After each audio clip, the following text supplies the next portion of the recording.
Hello, everyone, and welcome back to the Father-Son Packers podcast, your source for Packers news, notes, and analysis.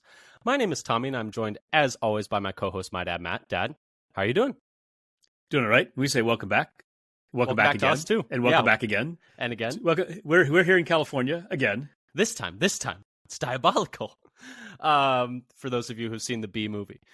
Anyway, yes, we are here today, back again, to do a deep dive into two more of the Packers draft picks. We're going to be talking about running back MarShawn Lloyd out of USC and then quarterback Michael Pratt out of Tulane today.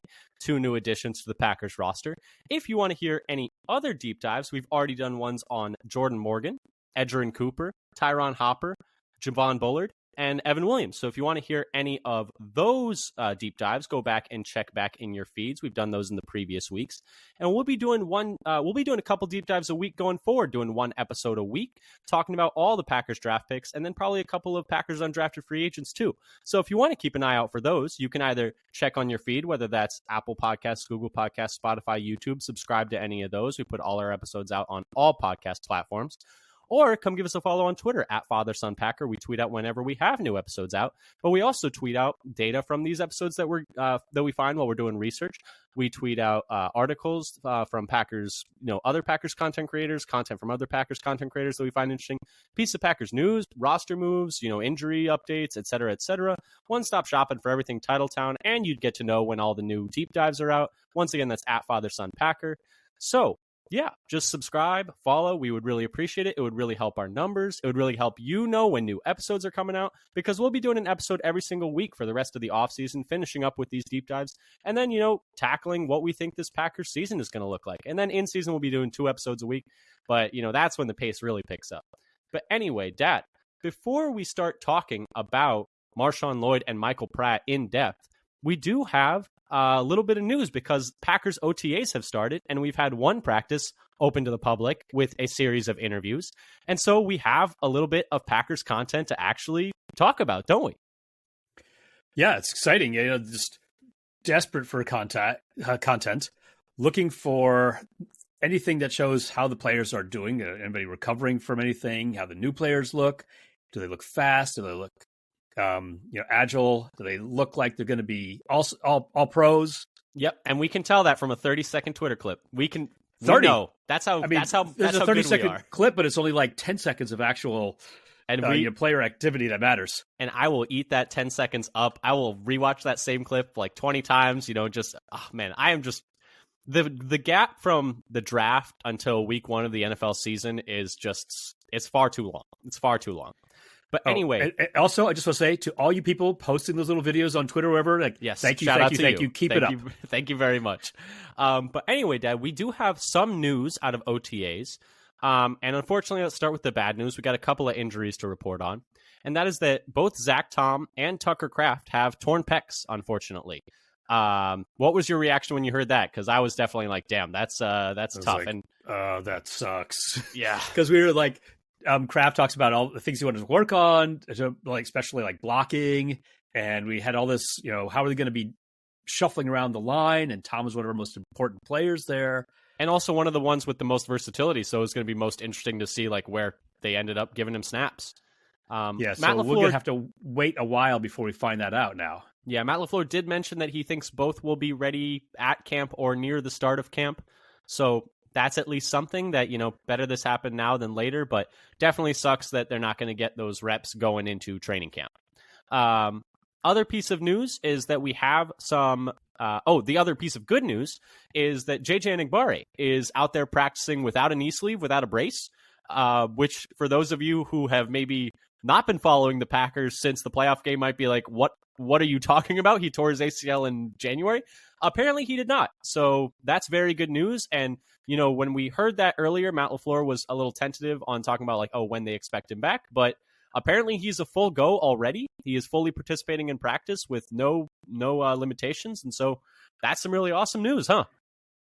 Yeah, this is like, it was like a Christmas miracle when we first heard that, he didn't actually tear his ACL. It was like during the middle of the draft, which, kind of threw all my mock drafts out the window. It was like, I was getting edge rusher almost every time in the first two or three rounds. Yeah, but yeah, 100% like was definitely like you said, Christmas miracle, but I was definitely like, wait, say it one more time. He's not injured. Is he still getting surgery? He's not getting a surgery. Is he going to be ready to practice? And apparently he is ready to practice. And then the final piece of news from OTAs is that the Packers are going to be having some joint practices this offseason with both Baltimore and Denver. Going to be doing a practice each. That's pretty exciting. Being able to practice in Denver, get some reps at altitude, get that conditioning up is definitely good. And then practice versus Baltimore, a team that was one of the best teams in the league last year, a team that is looking to be another contender again this year. Team with, a lot of good players on it, a team that's defense is very different from the Packers, but a team that's defense is very, very active, very well regarded. I think, can only be good for the Packers to get competition against those two teams. Yeah, and we'll be able to see different styles of offense and defense, so that'll give them a little bit more kind of diversity in their prep. Yep, as well as seeing against some good and good as players, and as Matt LaFleur said, just also breaks up the monotony of camp. I guess I can imagine it gets a little tired doing the same thing. Tired every day. Of going against the same person every day. You get to see. And I think the intensity ratchets up. That's true, and that's why they're just doing one practice with each of these teams as opposed to two the previous years, where the second day was always all right. We're going to fight about what happened during day one. But anyway, in terms of OTAs, though, Dad, there were a couple of other news items, but a lot of these are a little bit more nebulous. So I think we each picked two, and we're going to be doing a little bit of big deal, little deal, no deal. Where we're going to give the person, prompt the person with, this piece of news from OTAs. And then the person's going to say whether or not that's a big deal, a little deal, or no deal. Dad, do you want to hit me with yours first? Yeah, so the first thing I had was Anthony Johnson Jr. starting at safety next to Xavier McKinney instead of one of the rookies. And basically, I think held the starting by almost all the reps. That's what I was going to say. So normally I would say no deal. But I will say little deal or medium deal for this one. And the reasoning is, yes, none of the rookies got starts. I think they had Dillard out there instead of Jordan Morgan. They had Isaiah McDuffie out there instead of Edgerrin Cooper. And they had Anthony Johnson out there instead of Javon Bullard. But the reason I will say it is a medium deal, it's definitely not a big deal because, these rookies, they're going to work their way into these spots. There's a lot of time. There's a lot of time for them to learn the playbook. But the reason I say it's at least a little deal is both Edgerrin Cooper and Jordan Morgan rotated in with the ones at those respective positions at linebacker and tackle. But I don't think we had anyone rotate in at safety with Anthony Johnson Jr., like Javon Bullard, like an Evan Williams. Keaton Oladapo is still injured, so he's not going to be ready till camp either. But so he's not an option there. But the fact that they just kind of stuck with Anthony Johnson Jr., they might have had Zane Anderson also take a couple snaps there. But the fact they started with Anthony Johnson Jr. and didn't rotate in a rookie is at least a small deal. Maybe they like him a little bit more. Maybe he came back showing a bit of something. Maybe, safety's just a harder position to learn and get down on that team than linebacker or tackle are. And so it takes more time for a rookie to get ready to take those reps with the ones. But either way, I would say it's a little deal. My first one for you is I'm going to steal the one that you were talking about earlier. Elton Jenkins reps at center. This is why you wanted to re-record. Yeah, this is why I wanted to steal my point. Steal your point. Elton Jenkins getting reps at center. Big deal, little deal, or no deal? I forget what your answer was, so now I got to make up my own. You can't even copy my answer. So it's all coming together. I'm going to put this at just a little deal. I think, though, it is interesting that they're using him, I guess, ahead of Monk, and with Tom. Maybe if Tom was healthy, he would have been playing some center with the ones. So now they rotated the guys in there between Jenkins and Jacob Monk, and so they decided to go with Jenkins, but only at center, not anywhere else. They didn't rotate him in a tackle anywhere, which is another thing they could have done with Tom out. Right? There's only left guard and center for Jenkins. That's true. So that's kind of I'll give it a little deal. That's kind of where I would have gone as well. What's your last one for me? So I guess I'm going to steal yours then about Watson. Yeah. I thought he was looking good out there. Point. And so what do you think he had to say about his injury diagnosis in Madison? Yeah, so for those of you who don't know, he's talked at length about this now since that practice and a little bit before the practice as well. But it sounds like there was a lack of symmetry between his legs. That was what he said in terms of one leg being, a little bit stronger and able to generate more force than the other. And that by dealing with that lack of symmetry and focusing on that and trying to get those legs more evenly powerful, they believe that that will help with some of the hamstring issues that he's had. Now, I think Matt LaFleur said something to the effect of, we're going to have to see how he does in training camp, where it's like a high volume of reps, where like you're taking reps every single day and you're like practicing every single day. And that if they think that if he can get through training camp, then they'll feel better about it, but they're not really going to know till then. So I would say little deal. I think it is a big deal. It would be a big deal to have him out there full time.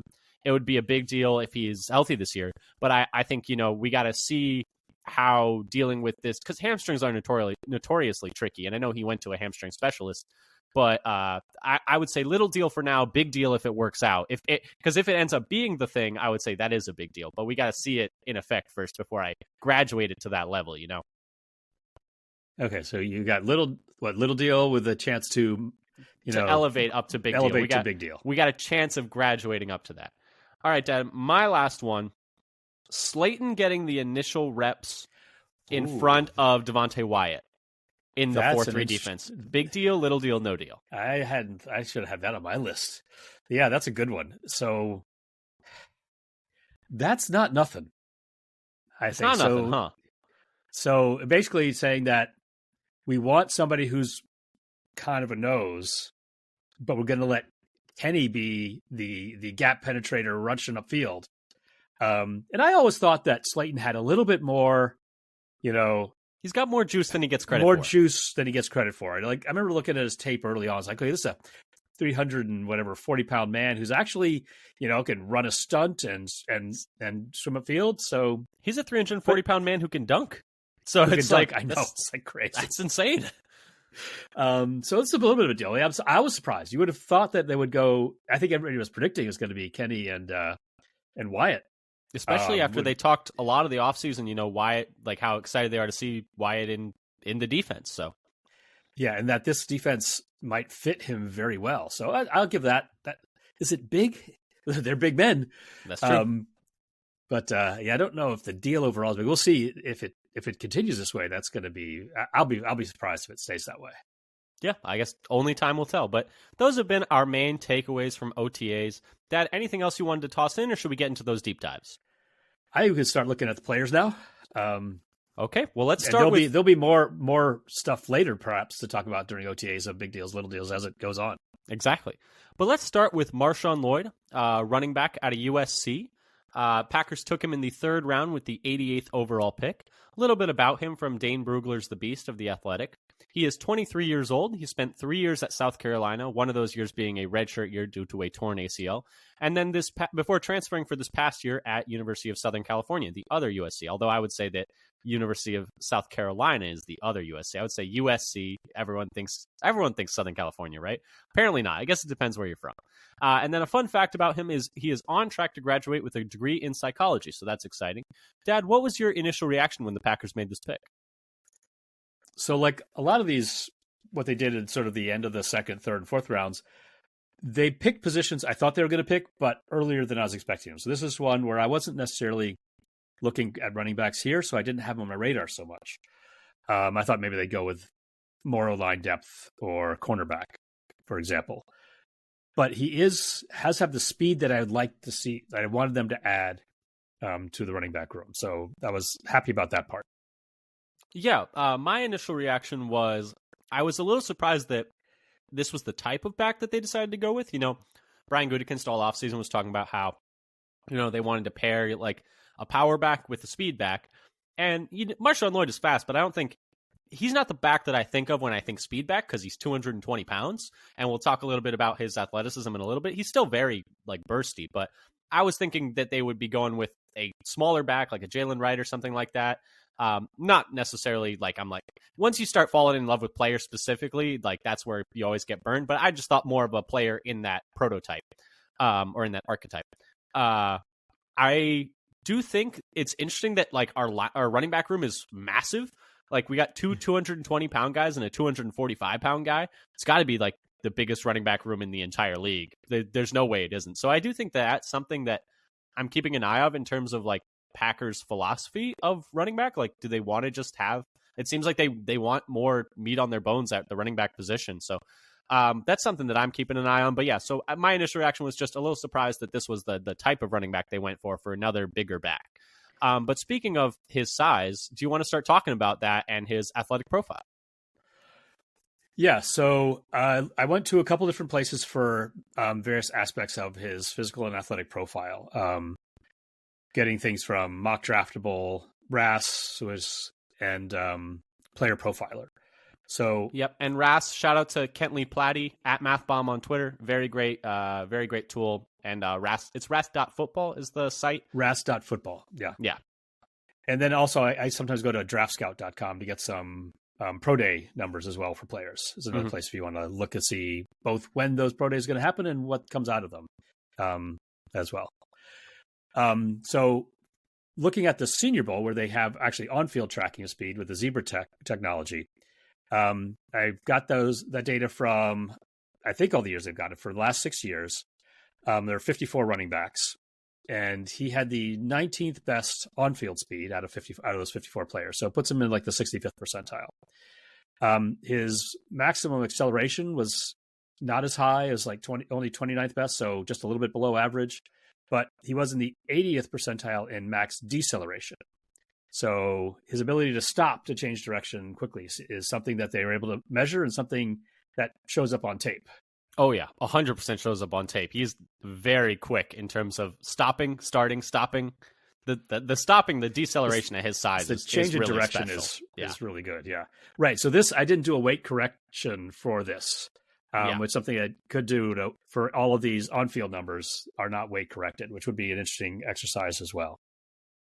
According to playerprofiler.com, he had the 93rd percentile speed score for running backs and 80th percentile burst score.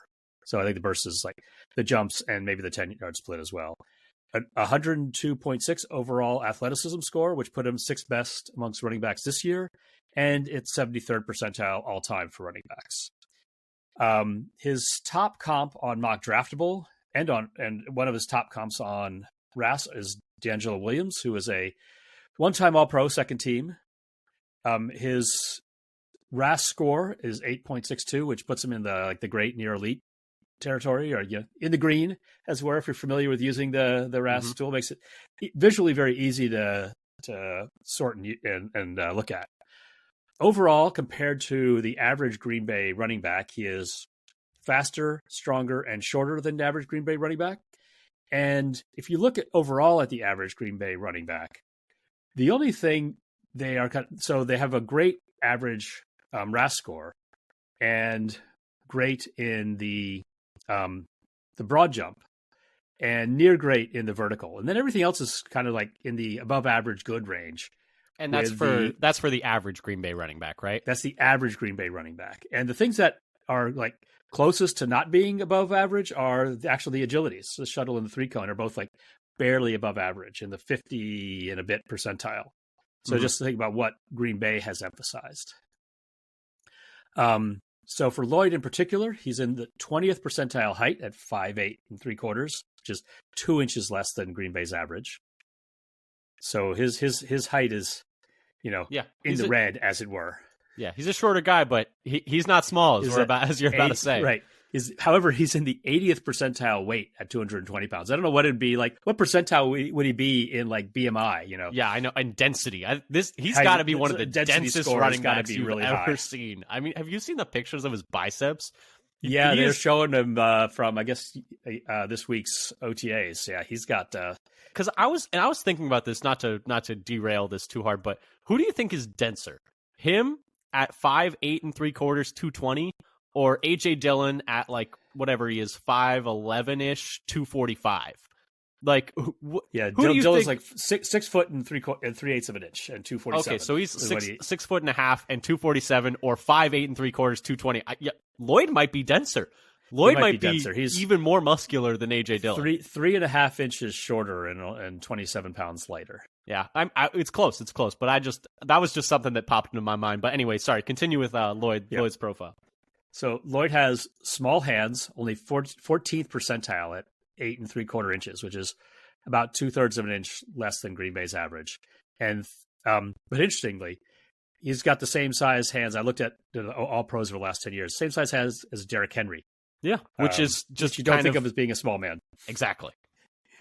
And his arm length is only 33rd percentile, also below average, 1.2 inches below Green Bay's average. And his wingspan is only 39th percentile at 73 and 3/4 of an inch. Now, his measurements are kind of all over. It's like really small, really heavy, shorter arms, but his athleticism, he's in the, when you get to this, especially the speed scores, 91 percentile in the 40 at 4.46 seconds, which is 0.08 seconds faster than Green Bay's average, and is the best of all of the running backs who've been drafted under Gutekunst. And in terms of roster running backs, the only one faster was Tyler Goodson, who Lloyd outweighs by 23 pounds. So they're not. They might be around. He's not the coming same up height, with a similar though. comp. Yeah, they might be around the same height, but yeah, Lloyd's let's just Goodson say is actually taller. Goodson is a quarter of an inch taller than Lloyd, though Lloyd outweighs him by 23 pounds. Yeah, that's just wild. But he's very fast. He's very, very fast for his size. Yeah. He's got a 74th percentile 20-yard split at 2.63, which is basically the Green Bay's average, off by 100th of a second. And 60th percentile 10-yard split at 1.6, also only 2/100ths of a second, different from Green Bay's average. So in general, he has better long speed and similar short yardage burst as the average Green Bay running back.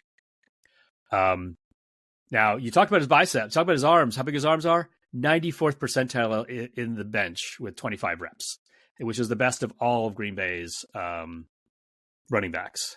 Oh, come on. You don't work the biceps on the bench, Dad. That's all. That's all. That's why I said arms. That's true. Fair. I didn't say biceps. I didn't say biceps. And clearly he's got pretty decent pecs as well. I mean, obviously, knock on wood in terms of all the pec injuries we've been dealing with already. I don't even want to speak that into existence. But 20 reps at 220 at 225, 25 reps at 225 for a running back. Like, it's not like he's like a lineman. Yeah. It's not like he's got 300 pounds on his frame. Like, that's a pretty crazy number. And obviously he has shorter arms, so it's a little easier for him, but still. Yes, so you could give him that caveat, I suppose. And in the broad jump, he was 60th percentile at 9 feet 10 inches, which is still 6 inches less than Green Bay's average. So he'd be like the second worst amongst Green Bay running backs in the broad jump. So it's something that Green Bay has like apparently cared about. Like he's only the third player they've had under Gutekunst who was not in the sort of great category for the broad jump. So they're a little bit of outliers. And that's also something that seems to show up with the all-pro running backs. So, and then he did not do any agility. So we don't know what his, measurements and like would you be mentioned, in the shuttle or three cone. And like you mentioned, those were not as important to Green Bay running backs previously. So it seems like something that for Green Bay in particular, they're like barely above average. And they've got, a lot of players who are below average for both of those measurements that they've had on the roster, which is a little bit different from the all pros. If you look at all pro running backs, so I looked at the all pro running backs from the last 10 years, got only 12 different players because there's a lot of repeats in there. So I didn't get as many different players as I got for the safeties or the linebackers. And I got their RAS scores and their hand, arm, and wings length from mock draftable for their percentiles there. So which measurements seem to matter the most to be an all-pro running back? So broad jump was a big one. Only 1 out of 12 all-pros were worse than average in the broad, and half of them were elite. So in that respect, that kind of mirrors what Green Bay's preferences have been. And 7 of the players are elite in at least one of the 2 jumps. Overall athleticism, so basically RAS score, only 1 out of 12 was worse than average. Again, that's something that Green Bay has also found. They only had 1 player below average in overall RAS. That was Jamal Williams. The 20-yard split, only 1 out of 12 was worse than average, and half of them were elite. And the 40 time, only 2 out of 12 were worse than average. But this is something that's different from Green Bay. The 3 cone seems to matter at least a bit. So it's only 2 out of 12 were worse than average in the 3 cone. So that's something that the is a little different than Green Bay's. Well, I don't know if you want to say preferences, but at least the way things have worked out for them. Mm-hmm. So the measurements that seem to matter the least were height. And almost, so a quarter of them were below average. Half of them were actually poor at the bench. Yeah, which kind of, makes some sense because, like you said, height isn't as much. So the taller ones, maybe it's an arm length thing. I can't tell on the bench, but yeah. The bench is the list because you've got like 6 who are below average, but then you have 4 who were elite. So it's a little bit all over the map for the bench press. Yeah, there's no correlation really on the bench press and being an all-pro running back, it seems like, at least. So compared to the all-pros, Lloyd is he had the third best 40 time, and he was basically about average, right on the average in the 20-yard split.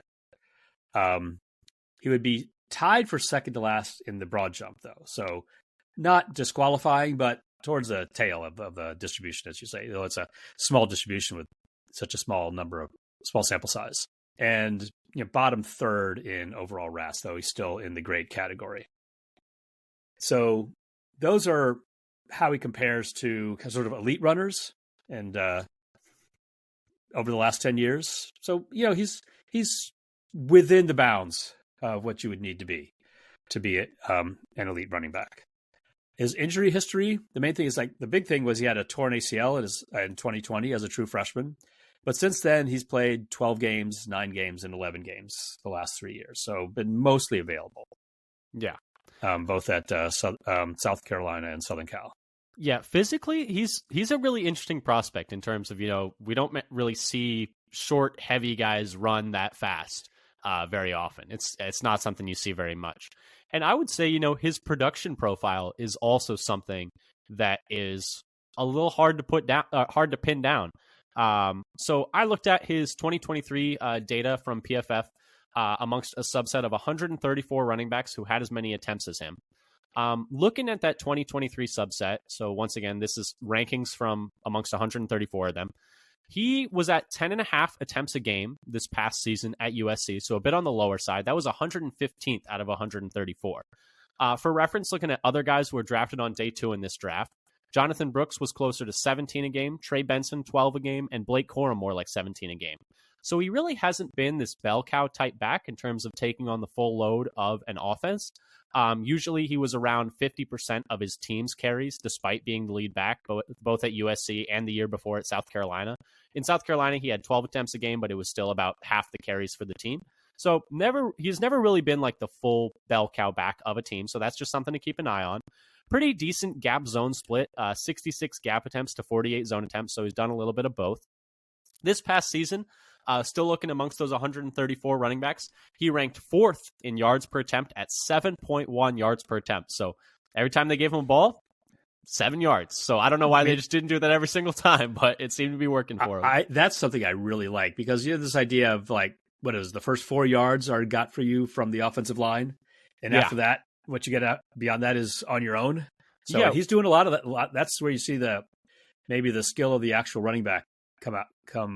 One place that I think that you see the skill of the running back really come out is in yards after contact per attempt. I think is a really good number because that's what you're gaining specifically after you're getting hit.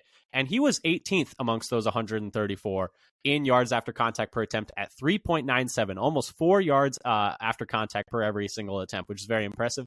And then he was also second in missed tackles forced per attempt at 0.41. So very, very good at elusive numbers there. He was also 6th in explosive run rate. That's the percentage of your runs that went over 10 yards. So he was a home run hitter for USC. He didn't get a lot of touches, but like you saw, high yards per carry, high explosive run rate, really good at forcing missed tackles, really good at getting those extra yards. The big issue is fumbling. And I think anyone who has heard about MarShawn Lloyd, who has heard people talk about him, and this is the big thing with him. He had the 6th highest fumble rate in 2023 at 3 fumbles in just 115 attempts. And it's not a one-year thing. He had 3 fumbles in this past year. He had 2 fumbles the year prior on similar number of attempts. And he had 3 fumbles in his first year as really getting reps on way fewer attempts. So those 8 fumbles are, definitely something that is concerning, because 8 on his face might not seem like very much, but he's not touching the ball that much. I think it. Yeah. So what you're saying is he's a slippery runner, and the ball is also slippery in his hands. Yes, and I think, and we'll talk about that in more specifics in just a second, but it is something where it was like every 30, I think, opportunities or something like that, or I can't remember what it was. Something close to that, yeah. It was some ridiculous number where he was fumbling like every other, like the equivalent of every other game at the NFL level, where it's just like, okay, that's like if he was a full-time player. So, but anyway, the 6th highest fumble rate amongst running backs amongst those 134. So that's not great. In terms of as a pass catcher, this past year he had 1 drop on 18 targets, which was middle of the pack in terms of drop rate. He did have 3 drops on 25 targets the year before, which would have been good for 14th highest drop rate this past year. So that's maybe something to keep an eye on, but he did clean it up in 2023 at least.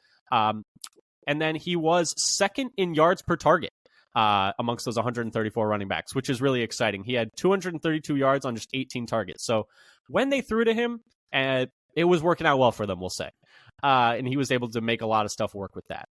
I said that we would do a little bit of a deep dive into that fumbling, and we're going to do it right now. So I went back and I watched every single fumble he's had over the past 3 years. Because Daniel Jeremiah, I think it was, of NFL Network, was saying, like, he had MarShawn Lloyd as his number 1 running back. And what he was saying was like, oh, some of those fumbles get misattributed to the running backs because it's a mesh point thing. And, it gets given to the running back, but it's not necessarily just their fault. So I was like, okay, let's see how much veracity there is to that. So I went back and watched every single one. 3 fumbles in 2023. So the one against Utah, he might have gotten hit by his own lineman a little bit, but I'm still putting this one on him. He wasn't really holding the ball soundly. It gets a little bit loose and high with it, and it gets knocked out. The next one against Cal, this is also in 2023. I thought this was just a really good play by the defenders, but you also got to hold on. But the defenders did a good job ripping at it. And then the one against UCLA, he's just trying to do a little bit too much. He's trying to bounce it outside, and he takes a helmet to the elbow, and the ball goes flying. And that's something that I noticed on a lot of these is he'd get hit in the elbow, they get hit in the elbow, and the ball would just pop out, and it would pop out like 8 yards. Like, it would pop in the air on the fly, and just keep bouncing. And so, when he did fumble, that thing was going on the ground and not necessarily getting recovered by his teammates. 2 fumbles in 2022. Arkansas, he switches hands after a reception, but it seemed like he got it cleanly over to that left hand and takes another helmet to the elbow, and the ball goes flying out. South Carolina State, ball pops out again as it's in his left hand, and he gets, a helmet down to the upper arm again, and it pops out. And then the 3 fumbles in 2021, East Carolina, he gets it punched out after breaking the initial tackle. I think that one was just some bad luck. And a really good play by the defender. The one against Vanderbilt, takes a helmet straight to the ball after he's trying to do too much behind the line again, and he kind of trips, and a helmet straight to the ball. And then the one against Missouri, that was a mesh point fumble. That was not his fault. So I would say of the 8 of them, 1 was not his fault, 2 were good plays by the defender, and then 5 of them were okay, we got to hold on to the ball harder here. Is he getting hit in the elbow or the ball with the helmet more often than normal? Is this I don't think so, because I think you just don't notice it because the ball doesn't just go flying when it happens to other. Yeah, shot out like a pinball. Start the pinball. It's almost like he's trying to grip it too tight, and so when he gets hit a little bit, it's I don't know what it is, but they're gonna need to take an eye to that and really focus on that for him, because I think he has the potential to be a really great player, but the fumbles are prohibitive to him playing, and so that's definitely something that's if he's putting it on the ground 1 time out of 30. Yeah, he's not going to stay on the field. It's not good. But anyway, let's talk a little bit about what some scouts have to say about him. Dane Brugler had him as his running back 5 and his 91st overall player. Quote, a 1-year starter at USC, Lloyd was the top back on the depth chart in head coach Lincoln Riley's RPO spread scheme.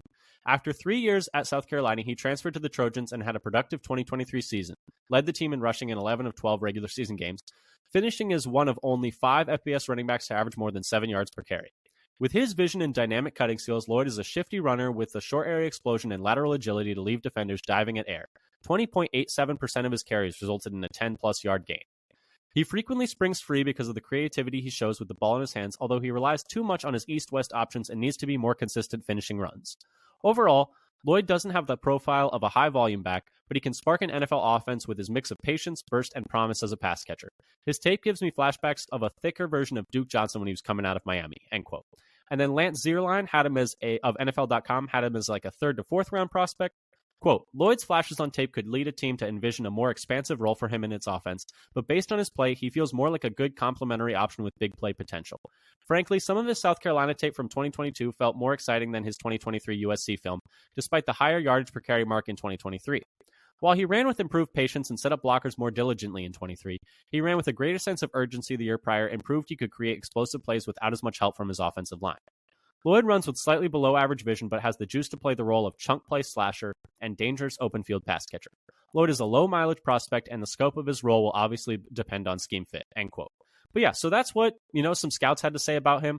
Dad, what did the Packers have to say about him? What did Brian Gutekunst, what did Matt LaFleur, what did Adam Stenavich, et cetera, say when this pick was made?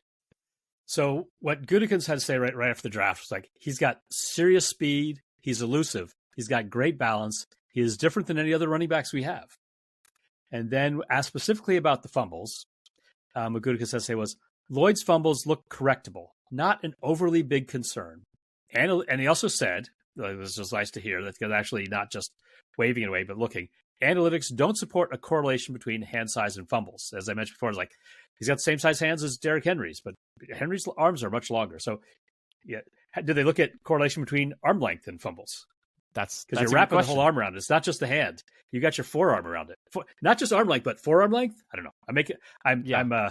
It sounds like, from that, though, that they don't think the MarShawn Lloyd fumbling, like, they don't think the fumbles are a physical issue, like, in terms of hand size, like, arm length, etc. But they think they can fix them, and I hope they can. Yeah, that is maybe something they've seen that they can correct. I don't know. And then from Adam Stenavich, and this is via Packers, I think Paul Brettel. I would like to, so thinking about using MarShawn Lloyd, said, I would like to get him out there as much as possible, said Stenavich. He's got a skill set that's a little bit different than AJ's as far as his speed. He's not quite the bruiser that Dylan is, obviously, but he's got a different type of skill set. So it'll be nice to get him the ball in space and just see what he can do. I think he's going to add a good explosive element to the offense for sure, which is something we've been talking about, how he's like faster than almost all the running backs they've used over the last 6 years. And so, and also say, compared to some of the things that you were talking about before, about high volume back, et cetera, that's not really what Green Bay does. True. They've always been, using kind of two backs heavy, sometimes to the fans, like causing fans to tear their hair out as like, sometimes splitting the carries. Sometimes just to the team's detriment. Like, if we're being honest, which is why we're tearing our hair out. And not really like in terms of like, okay, we have to have the long-term future of the team, like the whole season in mind. But definitely there were games where it's like, okay, Aaron Jones is not in and the offense is worse. Who could have guessed? Look, we went 3-0. Who would have guessed? And then MarShawn Lloyd had some of his own quotes recently, I think in a locker room interview. And he acknowledged the comps to both Josh Jacobs, who's now his teammate, and to DeAndre Swift. And he talked about one of the things his strengths is being able to get in and out of breaks quickly and go from 0 to 100 real quick. And he also mentioned that Christian Watson is not the only person who can do flips. He said he can do that he can do backflips and do all kinds of flips. Hopefully, we'll be seeing lots of those this year as he scores touchdown celebrations. Let's put the line at 4 touchdowns. I think that's a reasonable number. Did you say 14? Sure, why not? We'll go with 14. But anyway, Dad, let's close out this Lloyd discussion with what your kind of personal thoughts of him were after watching him. So I was really excited by his elusiveness and change of direction. And this is also shown by his PFF elusiveness rating of 177, which would have been third best in the nation among backs with at least 100 carries last year. And that shows up where he's like, not just, he's both breaking tackles and avoiding tackles. So you see guys fall off of him or him changing direction to get around them and then being able to break off long runs. I think we might see he has a chance to give us more long runs for touchdowns than we've seen over the last few years. And I think he could be, super exciting playmaker as long as he holds on to the ball. So exciting. That could be exciting good and bad. Yeah. I think for me, I enjoyed watch. He's a really fun player to watch. Is what I want to start with. I think I watched, if I remember correctly, I watched their game against Oregon. I watched their game against UCLA, and I believe I watched their game against Colorado. And then from 2022, I think I watched their game against Vanderbilt, if I remember. I think, yeah, Vanderbilt. Sorry, I don't have that one written down. But watching him, I think that he is going to be one of those players that is going to be really frustrating because you're going to see the flashes where it's like, oh my goodness, this guy might be one of the most dynamic offensive players like on the team. And then I do think, at least early on, I just don't see them being able to cure the fumbles. I mean, obviously, maybe they could, but in one offseason. I don't think this is going to be something where it's like suddenly fixed. Because I think if it was an easy fix, he's been at 2 different college programs with 2 different coaching staffs at high-level programs. Like, you'd think that if it was an easy fix, they'd be able to fix it. And so I think we can always hope that the Packers saw something. That's true. That's true. And we'll see. But the fact that he's, been in those buildings for so long and that it didn't really fix itself is, a little concerning. I do think, watching him, obviously the change of direction is really like what stands out the most in terms of, like if I did any of those things, I think my leg would explode. Like in terms of how fast he just stops, how quickly he comes to. I know, right? Like my like joints hurt like watching him run sometimes because of how hard he stops and how quick he plants and how quick he'll bounce it out. Or I actually think he did a pretty good job, setting up his blockers at times in terms of like there's I think it's the Utah. Oh, I also watched them versus Utah. The Utah game, I think it is like first big run of the game. He does a really good job cutting back, and that cutback lets his blocker open the hole for him, which was really impressive. I think there is something there where, in terms of, I think he's a pretty good pass catcher. Like he just wasn't asked to do it very much at USC. And I think he's going to be a really fun player. I think he's going to have I think the DeAndre Swift comp is a perfect comp because DeAndre Swift, I think you ask Eagles or Lions fans, he'll have these great runs, these awesome highlight catching runs, but there's a reason that Detroit was willing to move off of him right away. It's it's just a frustrating player at times. But then DeAndre Swift had a really good year for the Eagles last year behind something that worked better for him. So, but getting back to Lloyd, I just think that my overall impressions with him are the change of direction stuff is super special. Super special. There are going to be some highlights of him making guys miss in open space that are going to feed families. Some of the highlight clips are going to be excellent. But I think the big thing for him is, obviously with all rookies, consistency and not making those mistakes that he did at the college level that can be okay, we're not going to put you in for the rest of the game. That fumble was so bad. So I do think he's going to be a frustrating player, especially early, but I think the ceiling is the roof, as they would say. Anything else you wanted to add on Lloyd, Dad, or should we move on to Michael Pratt? I think we can move on to Pratt. I think I've added my thoughts and what I'd found about Lloyd. Okay, on to Michael Pratt. So Packers took him in the 7th round, pick 245. A little bit about him. He's 22 years old. He spent the last 4 seasons at Tulane. He did not start playing football until high school. All this stuff is also from The Beast. Just wanted to shout that out again. Did not start playing football until his freshman year of high school. I think he was a baseball player, if I remember correctly. Baseball, basketball, and a couple other things. He had some offers to transfer to a Power 5 school after his 3rd season after winning the Cotton Bowl with Tulane, but decided to stay. So, shout out to him for, small markets. But obviously, if he had wanted to go get his bag, good for him as well. Dad, what was your initial reaction with this pick? Yeah, so my first answer, that's a nice value pick. So is it because you said it was picked at 245, his consensus was 119 on the mock draft database. So I was expecting a QB in the 6th or 7th round based on Gutekunst's pre-draft comments. But Pratt was somebody that I did not think would be available to them. I thought they'd end up with somebody else picking somebody in the 7th round. And so I was pleasantly surprised by that. Yeah, I think this was definitely the pick where I don't know if excited is the right word, because how excited are you going to get for a backup quarterback? But I was definitely maybe the best value of any of the picks in the draft in terms of, here's a guy where it's okay, if they want, I remember looking at, now here's a guy, Collinsworth jar, put $1 in. But I remember thinking okay, they've talked about they want to get back to drafting quarterbacks. Like, I'll look at some of the quarterbacks. And I was like, oh, Pratt, like, okay, but I don't think they're going to be...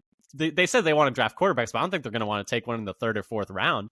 But the fact that he fell all the way to the 7th, I mean, here's what I can't get through my mind. In a world where, what is it? Was it in 5 where? Okay. Where 5 quarterbacks go in the first 12 picks? No, 6 quarterbacks go in the first 12 picks? Why is Michael Pratt falling to the 7th round? Like, if we're so quarterback pilled, like if everyone's like, oh, quarterback's the only thing that matters. It's all about taking shots at quarterback. It's all about trying to find the guy and just keep swinging. Why is Michael Pratt falling to the 7th round? Like, there was this weird gap where no quarterbacks were taken for ages. The biggest gap in NFL draft or modern NFL draft history between the taking of Bo Nix and Spencer Rattler. And so I'm just like, what? Like, do these teams like have like a plan? Like, or maybe just all the teams think really differently about it? Because I just can't wrap my head around a world where, no offense, but Bo Nix goes 12, and then Spencer Rattler doesn't go till the 5th, and Michael Pratt doesn't go till the 7th. Or I might have been the 4th for Rattler, but day 3, like, is where the rest of these quarterbacks are going. So it's like, that just didn't really make sense to me. But in terms of, how it worked out for the Packers, I think it worked out great. They got a guy who I think can compete for that quarterback 2 spot, who has some intriguing things about him. And we're going to get into that. Dad, do you want to start talking about his physical profile? Yeah. So there are a few, again, get things from the on-field tracking at the Senior Bowl, because he participated in that, which is nice because he actually didn't run a 40. He had the 8, so just among the 41 QBs who participated in the Senior Bowl in the last 6 years, he had the 8th best top speed. So that's nice to get something about his speed when he didn't run the 40. And that puts him in like the 80th percentile amongst QBs who were there. And I'm a little surprised he didn't run the 40, because you watch him and it's like, he runs a fair amount, actually. You think his running style kind of reminded me of a little bit? He reminded me Daniel running. Jones? Yes, he reminded me exactly running of Daniel Jones. It's like a little awkward. I'm just thinking, I hadn't really thought about it, but like Daniel Jones, he's like he looks like he could get tripped by the turf monster. But he's fast. It's like, you can't deny that he's fast. He just looks a little awkward running sometimes. Yeah. So, and then his 12th in maximum acceleration. So he's got some burst as well. 12th out of those 41. So in the top third. His overall RAS score was 8.27, so in the great category. His top comp from both RAS and mock draftable is Will Grier, who was a 2019 third-round pick, who's still in the league but has been on 6 different teams and only actually got game time in 2 games in his rookie year that I could find. So I don't have a lot of like the whole like Green Bay comps, because there just aren't that many quarterbacks to choose from. It's just not.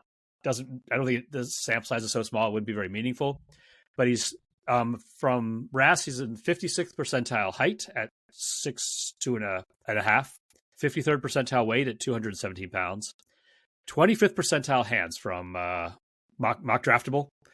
He has at 9 1/4, so smallish hands, and only 16th percentile arms at 30 3/4 inches. So also short arms, and a 69th percentile wingspan at 77 inches. So big chest. Must have like broad shoulders. I guess.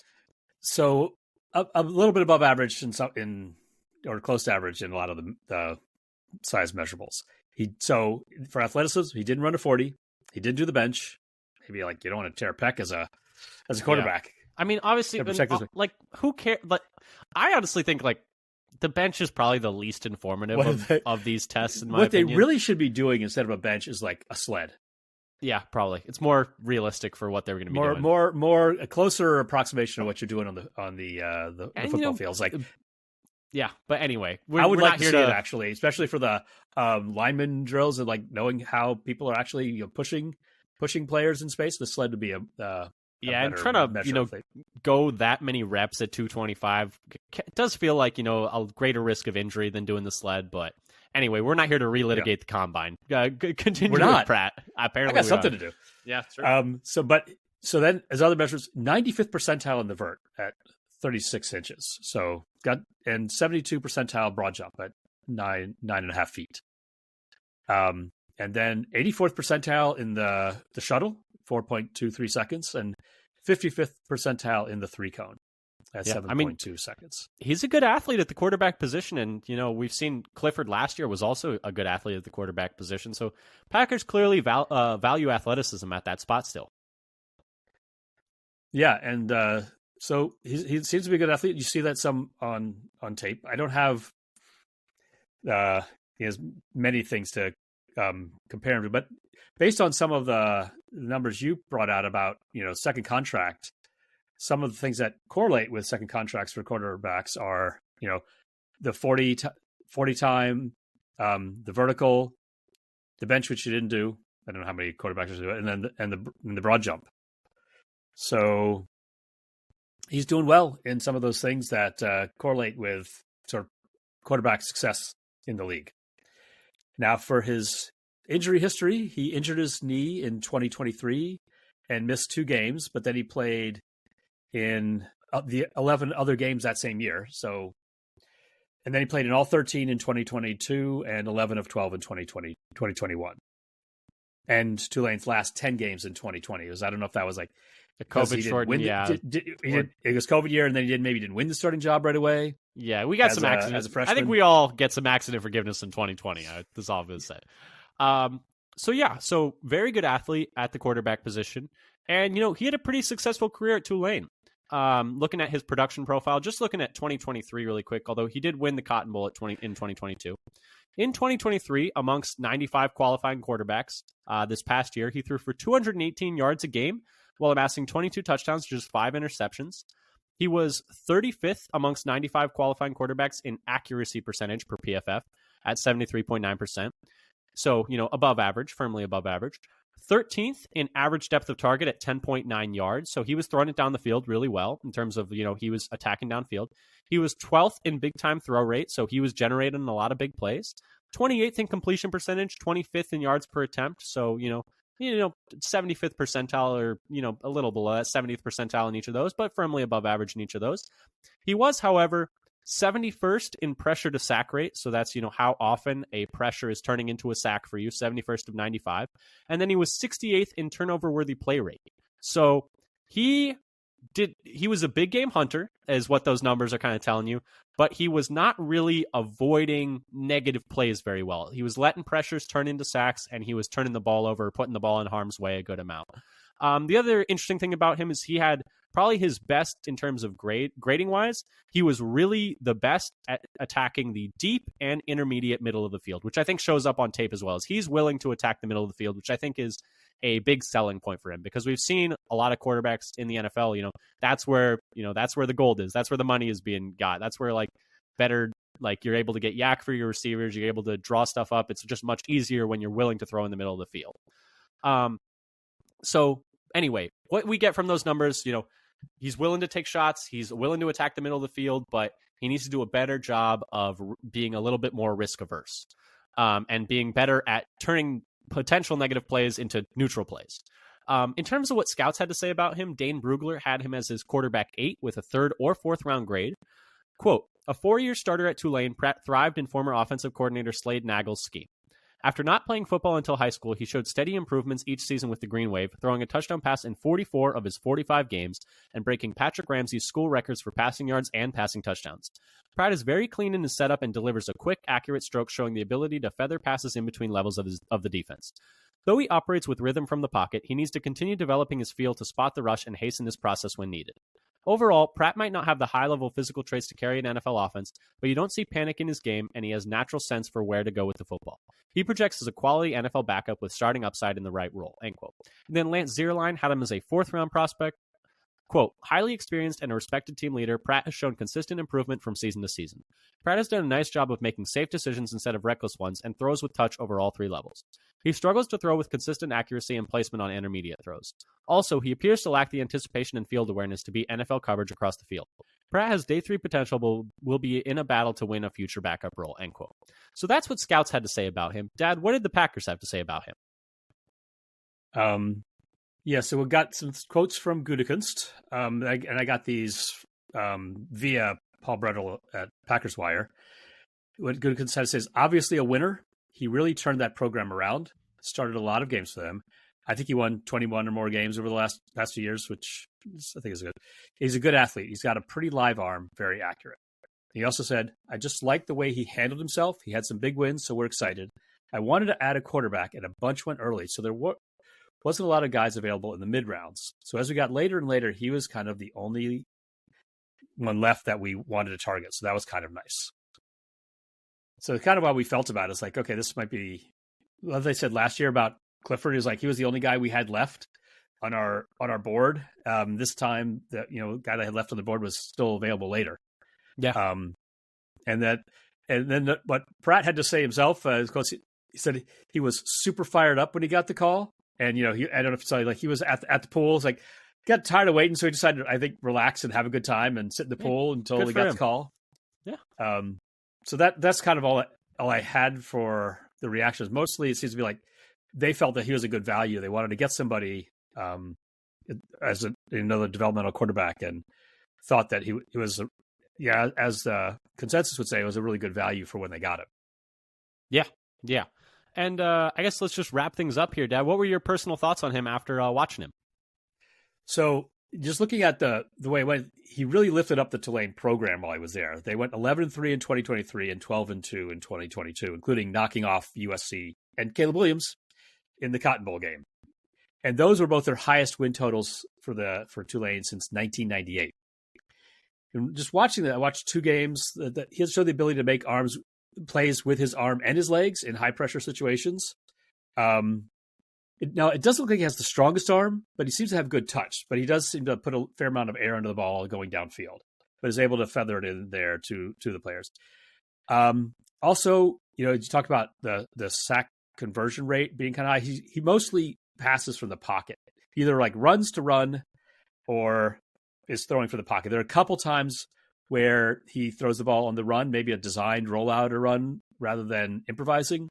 When he does that, the throws are okay, look just fine, but it's not something I think he is, playing for when he has to. So improvising maybe is not his strong suit. Yeah, my thoughts on him, like you said, I did think when I watched the game, the Cotton Bowl against USC, because that was a fun one. And I think I watched, I can't remember the other one that I watched. I watched some of the, was it the South Alabama game and maybe. But yeah, I watched North Texas. Two games. I can't remember the second one right now. But my thoughts were, I thought like you said, when he goes to run, he is decided he is running. So that's probably something he's going to have to work on, keeping his eyes downfield a little bit. But he is, he's impactful as a runner. I wouldn't say he's like super dynamic as a runner, but he's a pretty decent job tucking and running. I did appreciate, like I said earlier, I think like one of the like highlights of watching him is like, okay, he is willing to rip it in the middle of the field, and he's got a hose. Like I feel like he's got a bit of an. You feel like he's got a stronger. Maybe you feel like he's got a stronger arm than I was thinking from watching it. I feel like watching him, he's got a bit of a longer windup at times, but there are times where you see him just rifle the ball across the middle of the field, which I find to be.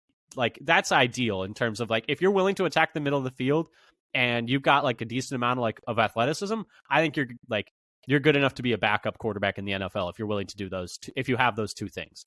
I did see him like fit into some tight windows in the middle. And I think he's got a little bit of a longer windup. I don't think he was always like feeling pressure or like willing to throw in the face of pressure always. So that's probably something that he's going to have to deal with. Like I think it was Brugler was saying similar, like pocket management. And, like we saw with those pressure to sack rate numbers, needs to like deal with handling that pressure better. But I like my overall takeaway is like, yeah, why not 7th round? Like this is a perfect pick in the 7th round. He's got tools. He's got production. He's played for a long time. He's been a captain. Why the hell not in the 7th round? And it's a valuable position. Like that. I guess that's my takeaway. But yeah, Dad, anything else that you wanted to say about Michael Pratt before we get out of here? No, I think that's pretty much it. I think he's a good developmental prospect. We'll see the battle between him and Clifford. I think coming out, he's more highly rated than Clifford was coming out. Who the consensus was they reached on Clifford, last year, but this year they got Pratt, at a bargain, as it were. It all evens out. But yeah, I think we're going to be doing shoot, maybe we'll do a whole episode on a Pratt versus Sean Clifford and what each one brings to the table later. I mean, if we're looking for episodes, I'd do an episode on that. But anyway, for episodes like that and episodes further deep dives into the rest of the Packers draft class, we still got, I think, 3 or 4 more episodes of those coming down the pipe. We'll be doing one a week.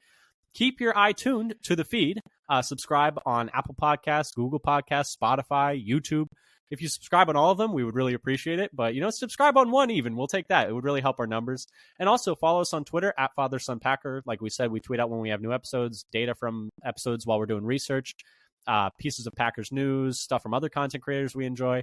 Pretty much one-stop shopping for everything Titletown. Thank you again so much for listening. Like I said, we'll be doing an episode again next week. We got other deep dives in the chamber already if you want to check out Jordan Morgan, Edgerrin Cooper, Tyron Hopper, Javon Bullard, and Evan Williams.